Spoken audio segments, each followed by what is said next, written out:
સહકારી ક્ષેત્રમાં ઇલેક્શન મુદ્દે સીઆર પાટીલનું નિવેદન સામે આવ્યું છે। સહકારી ક્ષેત્રમાં ચૂંટણી માટે ભાજપના અનેક નિયમો છે।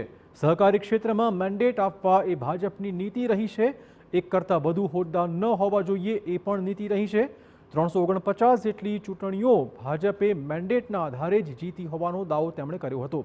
પહેલા કેટલાક સહકારના નામે ઇલુઇલું કરતા હતા। આ કટાક્ષ પણ તેમણે કર્યો હતો અને જેનાથી પક્ષને નુકસાન થતું હોવાનો દાવો પણ સીઆર પાટીલે કર્યો હતો।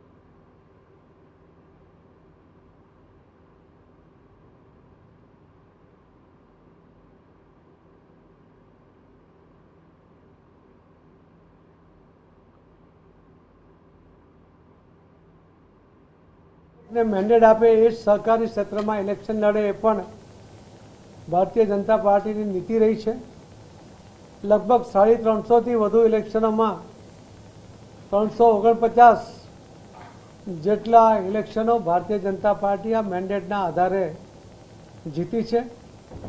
केटलाय लोको सहकारना नामे इल्लू इल्लू करता था, अलग अलग पार्टीओ साथे मिलापीपणामां भारतीय जनता पार्टी ने नुकसान करता था। एना माटे एना कारणे आज दिन सुधी आटली सीटों क्यारे जीतता नहोता। आटली संस्थाओं भारतीय जनता पार्टी एना आगेवानो एनो कार्यभार संभाळीने एक सारो वहीवट आपे छे।